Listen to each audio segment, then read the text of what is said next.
Nas redes e nas ruas desde lá é assim. DNA urbano, resistência sem fim. Das calçadas pra tela, ninguém é invisível. Cultura de rua, poder invencível. Grafite na parede, poesia no ar. Flow cortante, beats a estourar. Eu sou Liam Bononi, eu sou artista visual, trabalho com murais. Sou de Guarapari, mas atualmente moro em Liverpool, na Inglaterra. Cara, a minha família é uma família de artistas circenses e do teatro.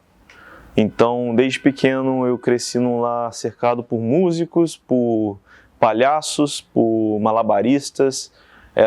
Foi uma infância no meio dessa tribo, entendeu? Então, eu chegava em casa, era gente fazendo pintura de rosto, aí tinha um violão no canto da sala, tinha roupa de palhaço espalhada na casa inteira, minha mãe maquiando as pessoas, gente fazendo piada, contando besteira. Era um clima muito inspirador, sabe, para uma criança. E eu cresci observando isso tudo, cara.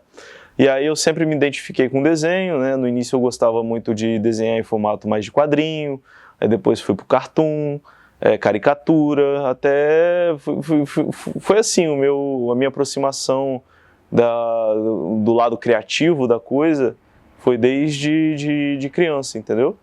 Fui muito estimulado desde pequeno. Cara, o grafite, ele apareceu através da mídia, né? Da mídia, de impressos, de revistas, filmes, jogos, porque até então em Guarapari não tinha ninguém pintando, né? O máximo que tinha era alguém de Minas ou Rio que passava para poder fazer umas tags, aí largava uns bombes na cidade, na Praia do Morro ali, né? E aí eu cresci, tipo, sem contato com arte urbana nenhuma. Mas eu lembro, irmão, esse episódio que eu fui pra BH uma vez de ônibus, tá ligado? E passando por BH, assim, eu ficava encantado com aquela cena de pichação né, começando os murais e tudo mais. E aquilo me chamou a atenção e ficou muito na minha cabeça aquele momento de eu passando por BH e vendo aquilo tudo, aquela cena pulsando, né, começando a pulsar, porque eu ainda tinha o quê, uns 10 anos? 8, 10 anos? E aí ficou na minha cabeça, eu comentava com minha mãe na época, né, que estava do meu lado no ônibus, falei, nossa, que legal, essas escritas e tudo mais. E aí quando eu voltei para o Espírito Santo, né, eu fui para Guarapari de novo, e aquilo tinha ficado na minha cabeça, mas eu não tive um contato contínuo e constante com a arte urbana. Daí eu cheguei, em 2012, eu comecei a ter muitas dores na coluna que me colocaram... 2012 não, desculpa, 2006 eu comecei a ter muitas dores na coluna que me colocaram de cama por algum período, né? E naquela idade, com 11, 12 anos, eu me senti muito frustrado, né? De não estar fazendo uma coisa normal que criança de 12 anos fazia, né? De jogar bola, brincar, correr, essas coisas. E aí eu comecei a desenhar mais de cama. E aí eu comecei a ver essa linguagem artística nos filmes, né? E nos videogames, eu jogava aquele jogo Getting Up, que foi o meu primeiro contato, assim, geral, de ser protagonizar um grafiteiro, né? Na raiz do grafite, da ilegalidade, do ataque, do protesto. E eu botei na cabeça que eu era grafiteiro, cara, que eu ia ser grafiteiro e isso e aquilo, e não, quando eu melhorar eu vou sair pra rua, e assim foi dito e feito, né? E aí começava a sair, assim, como eu não tinha muita referência, eu saía muito com meu padrasto, né, o Beto. Ele me levava para poder fazer as tags pelo bairro, assim, e aí minha mãe também sempre me incentivou fazendo as coisas. E aí até que eu conheci o Ed Brau, que, pô, eu vi ele pintando no evento lá em Olaria, no meu bairro de Guarapari, e eu cheguei pivetinho assim, falei, pô, caralho, quero fazer uns grafite também e tal. E aí ele me deu uma moral, me deu um espacinho lá para eu pintar. E foi isso, aí ele falou, não, vai ter um evento lá na Barra do Jucu no dia 11 de novembro de 2007, que é o Mutirão ao Vivo e a Cores, né?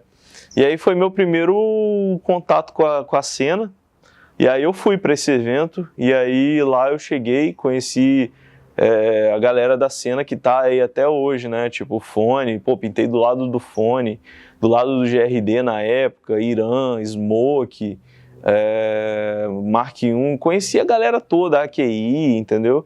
E foi muito legal, mano. Eu acho que foi o primeiro contato, eu molequinho, sabe?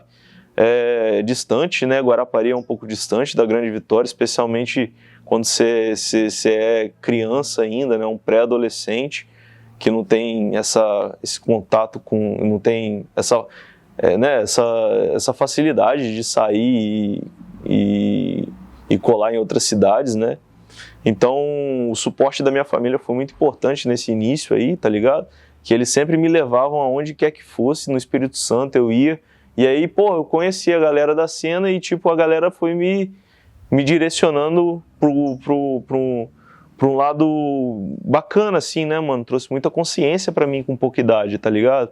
Eu acho que foi uma emancipação, assim, que me deu, de certa maneira, né? Sobre tudo, assim, não só sobre pintura, não só sobre grafite, mas sobre coisas sociais, coisas relacionadas a buscar conhecimento, coisas relacionadas a querer, né, sair, viajar e tudo mais. E desde então, pô, eu não parei. Desde 2008 eu comecei a pintar mais lá em Guarapari e sempre querendo trazer a galera daqui de Vitória para poder ir para lá. Aí trombava muito com o Johnny também, o Johnny de Anchieta, a gente pintava muito. Hoje ele não pinta mais, mas foi importante, né, ter uma estrutura, né, ter uma estrutura de conversa, de troca de ideia para mim. E é isso, mano. Pintava até sozinho com os caras. Eu sempre quis pintar, entendeu? Sempre foi meu foco desenvolver como artista, sabe? Desde molequinho eu queria desenvolver meu estilo, queria desenvolver uma coisa assim, sabe? Cara, eu nunca fui muito hip hopeiro, pra te ser sincero. Eu nunca fui um cara tipo inseridão na cultura hip hop, de certa forma. Mas eu sempre tive o contato direto pelo grafite. O grafite sempre foi a ponte entre eu e o hip hop. E o rap também, né? Eu sempre ouvi muito rap. Desde quando eu era criança eu sempre ouvi muito rap. Mas agora os outros elementos, como o DJ e o break, eu sempre admirei, mas eu nunca fui muito ativo de ver, até porque em Guarapari o contato era um pouco restrito assim com o hip hop. Pelo menos para mim, eu nunca fui muito de ir nas jams, né, nos eventos e tudo mais. Quando eu entrei para FG, para FG Crew, que meu contato com hip hop se estreitou mais por conta do coletivo mesmo, que sempre foi muito hip hopeiro mesmo, né? Sempre foi muito ativo no hip hop.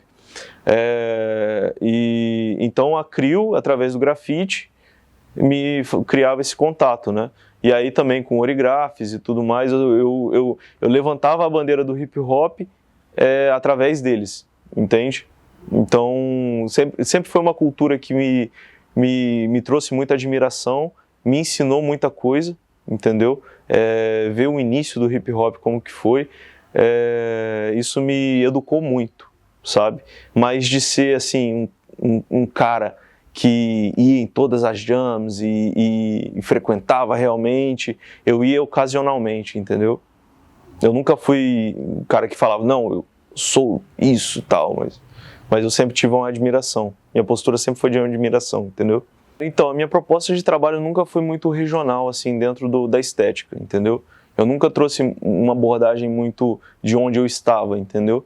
Eu sempre falei de coisas, não sei, eu abordava uma coisa no início um pouco mais espiritual, em outros momentos, antes de eu achar que eu constituí um corpo de trabalho um pouco mais consistente, eu fazia cartoons, caricaturas, grafite, sabe, bomb, essas coisas. Então meu estilo ele era muito diverso, até que eu assumi uma identidade do fotorrealismo com os elementos de surrealismo também, que é os fragmentos, né, e elementos também contemporâneos, tipo os escorridos, espirrados, sempre tiveram presentes assim na minha parada.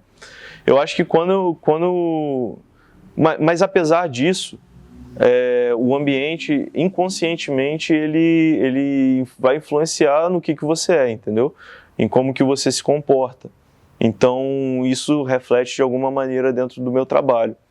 Agora, eu acho que quando eu saí, primeiro eu tive um choque e tentei buscar uma regionalidade minha, de ser brasileiro, mas mais como uma zona de conforto. Eu precisava me localizar no início que eu saí do Espírito Santo, né? Eu precisava, não sei, mais como uma forma de autoafirmação. Então eu tentei trazer elementos do Brasil, só que não era alguma coisa que fluía genuinamente, entendeu? Eu acho que foi muito mais tentar voltar do que qualquer outra coisa. Mas quando eu parei para olhar assim, eu falei, mano, tipo, dá pra eu olhar em outros horizontes também, dá pra eu estudar outras coisas que eu acho que é mais conectado comigo mesmo e tal. Porque isso já é uma parada que já está presente em mim, a minha cultura está presente em mim, o meu lugar está presente em mim, e isso não necessariamente precisa de estar dentro da estética do meu trabalho. E aí, durante um tempo, em 2018, eu comecei a assumir essa identidade, né? Antes de sair dos fotorrealismos com as mãos incorporadas no rosto e os fragmentos, expressões mais profundas, né? E depois isso era muito mais ligado a uma busca espiritual de autotransformação, de autotransformação. E aí depois que eu mudei, eu acho que como estou num lugar que não é tão religioso e espiritual do jeito que é o Brasil, que a gente tem essa influência, né, do cristianismo, das religiões de matriz africanas, as religiões de matriz indígenas, né, árabes e judeus e tudo junto aqui, misturado, e tudo tipo, tem muita superstição, tem muita coisa que é ligada à espiritualidade aqui, e quando eu saí, o ambiente não era assim, sabe, tipo, na forma de se tratar não era de uma maneira espiritual, de uma maneira ligada à energia, essas coisas. E eu acho que como eu comecei a viver muito mais lá e um pouco mais, né, mais isolado, né? Eu estava lá reconstruindo, e aí veio pandemia, e aí veio problema de saúde e tal. E aí eu comecei a estudar umas outras linhas que também fazia sentido, que também, de certa forma, está ligada à espiritualidade, Botafé, que é o lado da transformação psicológica. Então, basicamente, eu flipei o lado da espiritualidade pelo lado da transformação psicológica, de se olhar e de se ver um ser humano como reconstrução, né, cara? E isso me levou para outras séries de trabalhos, entendeu? Que faz bastante sentido. Então, eu acho que o ambiente que eu estava teve influência nesse sentido, assim. Mas só que agora também, ir para esse lado, quando eu volto, também eu vejo a necessidade de incorporar dentro dessa proposta de transformação psicológica, mano, como que isso ocorre em regiões, como que isso ocorre na materialidade mesmo da coisa. Então, voltar para Guarapari agora e perceber coisas que eu não percebia antes foi muito importante. Eu acho que isso vai somar de novo no meu trabalho. Então foi muito importante eu sair e voltar, perceber a importância disso e absorver isso pro meu trabalho, entendeu, man? Quando você vai para um lugar que você não é ninguém, basicamente, tá ligado? Eu tava com uma história aqui no Brasil de 13, 14 anos. Eu tava estruturado, tava trabalhando bem com a CRIO, tava bem aqui. Aqui, tipo, todo mundo me conhece desde novinho, tá ligado? E aí você sai de lá, você não conhece ninguém, você não fala com ninguém, você não fala a mesma língua, então você não sabe se expressar fluidamente, sabe? Você não tem a mesma cultura, então você não sabe o que passou na televisão no dia não sei o que lá, que eles vão saber. Então você já é o imigrante, tá ligado? Você já é o diferente da parada. E eu saí, assim, primeiro eu fui para Itália, depois eu fui para Liverpool, né? E quando eu cheguei em Liverpool, que eu não conhecia ninguém e falava muito pouco inglês, eu não tive, e cheguei no inverno, o que quer dizer que a cena tá bem parada, assim, né, man? A cena da pintura mural tá bem parada durante o inverno, a galera não sai tanto. Então, na hora que eu comecei a sair, veio a pandemia, fechou. E aí eu não tive que ficar uns meses dentro de casa por conta da pandemia. E aí eu conheci esse cara, que é um inglês de Liverpool, que ele estava começando a trabalhar e ele viu meu trabalho, ele gostou muito do meu trabalho e falou, cara, eu quero aprender, vamos trabalhar junto. Eu pego alguns trabalhos aqui e outros ali e você me ensina e eu te divido 50-50 do valor e aí a gente começa. E aí foi assim durante um ano. O nome dele é John Puchol. Ele me ajudou muito, man. Ele foi um cara que, tipo, fez uma coisa que eu acho que poucas pessoas fariam. De, pô, me mostrar como é que era a cidade, me dar uma introdução dentro da cultura, me dar uma oportunidade de ter clientes, sabe? Ele ia me buscar em casa, me deixava em casa, num período que eu não entendia como é que era a geografia do local, e depois eu fui entender o tanto que ele fez para mim nesse período. E também teve o Mike, também do Spray Days, que é outro cara que me abriu muitas portas, sabe? Que me incentivou a pintar e fazendo os vídeos e pegando muro para mim em Manchester, indo nos murais em Liverpool que eu fazia. Então eu tive muito essa sorte, esse privilégio de ter pessoas que reconheceram um potencial no meu trabalho e quiseram me introduzir à cena, sabe? E foi um baita privilégio, mano. E aí, conforme eu fui passando, pintando mais e mais, eu fui, né, conforme você vai trabalhando, você vai ganhando reconhecimento, você está sendo visto. E aí foi assim minha caminhada, né, cara? Claro que teve outros desafios, né?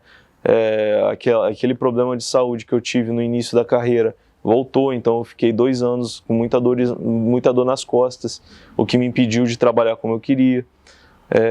E também outros problemas pessoais, mas isso não abala não, entendeu? Tipo, abala durante um período, mas comparado com a grandiosidade da pintura, e de forma geral, a gente encara isso e vai, sempre seguindo, entendeu, man? E hoje eu acho que eu tô indo para um lugar que eu gosto mais, eu acho que eu já tô com um corpo de trabalho mais estabelecido, eu acho que dentro da cena de lá eu já estou um pouco mais reconhecido, de pessoas verem meus murais e reconhecerem realmente, saberem meu nome, então isso é satisfatório. Mas é uma caminhada, né, mano, exige tempo, né? Tipo, eu tenho que pensar que eu sou uma criança de 6 anos lá, tá ligado? Porque eu tenho 6 anos que eu me mudei, então aqui teve 14, então teve 14 anos de cena, né, fora a identificação cultural. Então dá tempo ao tempo também que o bagulho vai construindo certinho, entendeu? Pô, tem vários, mano. Quando você fala assim, eu penso em 2. Eu penso no primeiro da Praça do Cauê, do Médicos Sem Fronteiras, que foi um trabalho muito importante, assim, em questão de entender o que pode atingir na cabeça das pessoas, entendeu? O que a interpretação das pessoas pode trazer no estado mental delas, através da pintura. Através do mural, a experiência de médicos em missões de trabalho humanitário em países em risco, tratando tuberculose e uma outra doença que eu esqueci o nome agora, me fugiu. E aí durante o mural eu fiz teve essa ideia base, né, dos médicos, e eu fiz um rosto de uma mulher com vitiligo, uma mulher negra, mas com vitiligo, em formato de globo, e aí representava tipo todas as raças, através do olho asiático, o outro olho verde, a pele negra, né? Então através daquele mural era uma junção de todas as raças, né? E aí durante o dia que a gente terminou o mural, estava chovendo muito e eu fui lá para poder ver como é que estava e tudo mais, e eu cheguei bem cedo, era umas 6 horas da manhã, estava chovendo, e aí tinha um cara olhando para a parede, assim, do outro lado da rua, e eu gosto muito de interagir com o público, né, que está demonstrando algum tipo de interesse na pintura.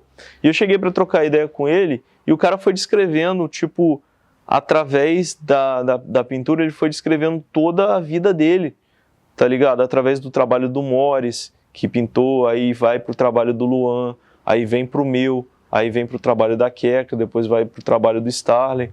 Então ele foi editando cada etapa do trabalho, que é bem dividido, assim, as sessões, foi contando a história dele, e no final, assim, o cara começou a chorar, tipo, falando que a mulher que eu tinha pintado poderia representar a mãe dele, e aí o barco que o Luan tinha pintado representava muito ele caminhando sozinho, né, navegando, né, porque ele era um dependente químico, então ele se sentia muito sozinho e aquilo representou a solidão para ele. E aí a pessoa, o outro, enfim, cada elemento representava uma questão para ele na vida pessoal. E o cara começou a chorar, mas não chorar aquele choro de tipo, para mostrar que tá chorando, tá ligado? Foi um choro que tava apertado, tá ligado? Quando você não quer chorar, mas o choro escapa, tá ligado? E isso foi muito, me marcou realmente, ficou na minha memória isso aí. E outra parede também, que teve essa questão social também, foi um trabalho dos refugiados que eu fiz em Liverpool, numa instituição chamada Rio, que eu pintei a lateral do prédio, que eu tive que fazer uma imersão com os refugiados, tá ligado? E nessa imersão eu fiz uma dinâmica durante uma semana com eles, que através de imagens eles também representavam a história deles e tal. E aí durante esse momento, cara, tipo, a gente tava sentado numa mesa, né, eu com todos, né, fazendo atividade em círculo assim, jogamos algumas imagens na mesa e esse cara, mano, olhou pra imagem assim e tipo, ele não sabia falar inglês, sabe? Ele não sabia se expressar o sentimento daquela forma. Mas, então ele ficou em silêncio, apontando para aquela imagem, tá ligado? E aí ele falou algumas coisas lá e começou a chorar e foi muito forte, mano. Foi muito impactante aquilo lá, tá ligado? Não é nem legal de lembrar porque foi foda, assim, tá ligado? E aí durante essa dinâmica, assim, um dos caras virou e falou home is where you feel safe, que lar é onde você se sente seguro, sacou? E aí ele contou essa história de quando ele chegou em Liverpool, atravessando pelo canal da França, ele parou assim na costa da Inglaterra, e aí os policiais pegaram ele e tal, e levaram ele para a cidade, e na hora que ele entrou na viatura, assim, o céu abriu, mano.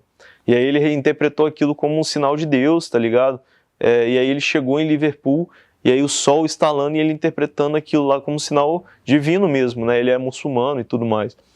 Então ele teve essa resposta. E aí ele viu, né, toda aquela silhueta da cidade, e ele teve uma situação muito forte com ele também.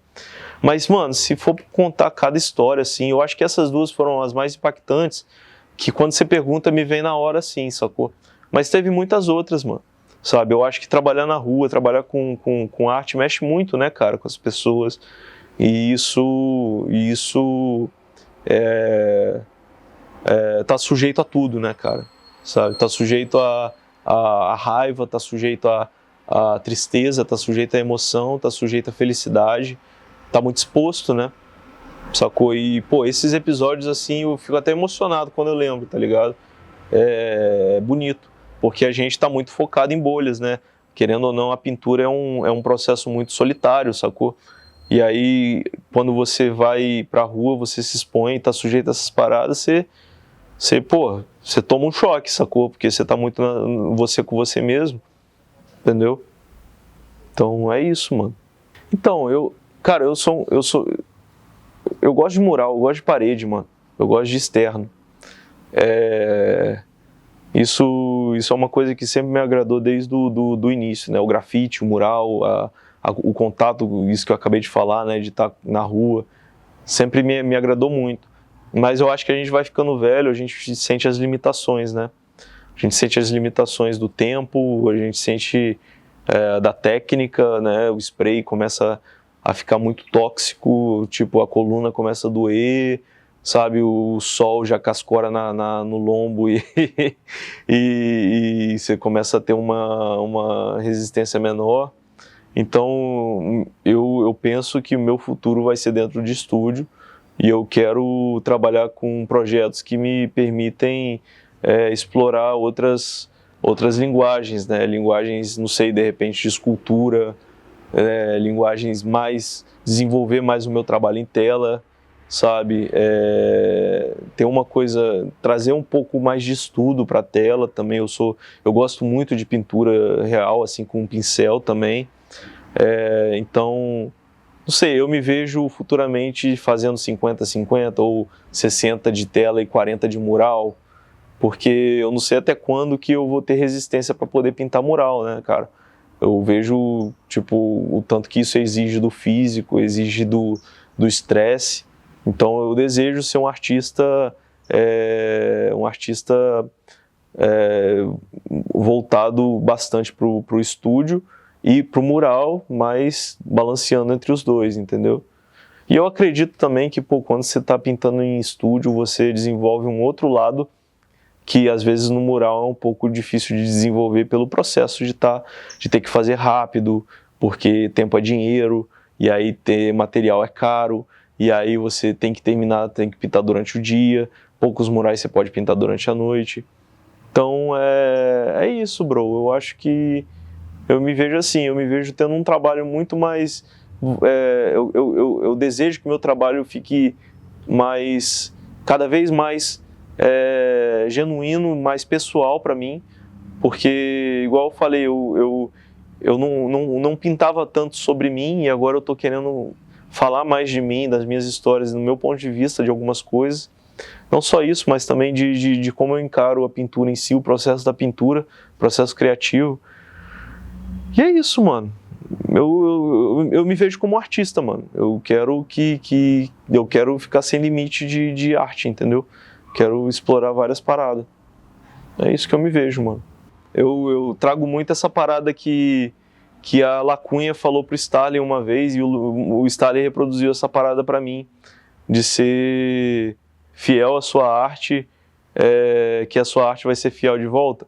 Isso daí hoje bate de uma forma diferente como batia quando o Stalin me falou isso, tá ligado? Eu acho que quando você constrói um trabalho artístico, quando você se dedica à arte e usa a sua expressão, mas não só sua expressão, mas um desenvolvimento mental em cima da arte, um estudo realmente, através da pintura, da escultura, do grafite, do mural, qualquer coisa. Grafite e mural são pinturas, né? Mas quando você faz isso, mano, e você absorve o que está ao seu entorno, e você constrói um corpo de trabalho condizente com o que está dentro de você, com o que você absorve de fora, sabe? E que isso não se torne apenas você com você mesmo, mas sim, tipo... Porque senão a base vai ser só a expressão e vai se tornar um espelho, tá ligado? Mas quando você, traz alguma coisa que alguém já falou há 1000 anos atrás, bota fé, e você traz essa parada que o cara falou há 1000 anos atrás para uma parada que você quer dizer hoje, sabe? Você amplia e você fala de uma coisa muito mais profunda, com muito mais profundidade. Porque o cara de 1000 anos atrás vai falar numa outra intensidade, num outro ponto de vista daquilo que você quer falar hoje. Então você traz a memória ancestral pra parada, tá ligado? Isso é bonito pra caralho, sacou? E aí você vai construindo o seu ponto de vista em cima disso.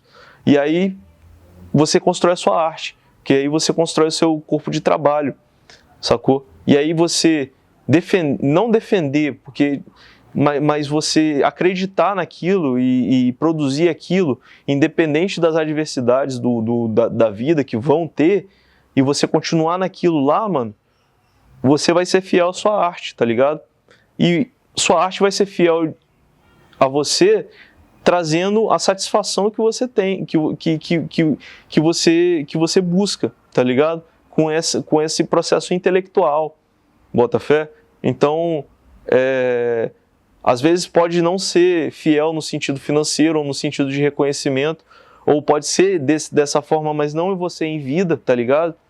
Tipo, pode trazer esse reconhecimento depois, tá ligado? Então, mano, o que eu acho que a galera precisa tranquilizar, tá ligado? Step by step, bota fé, passo a passo, mano.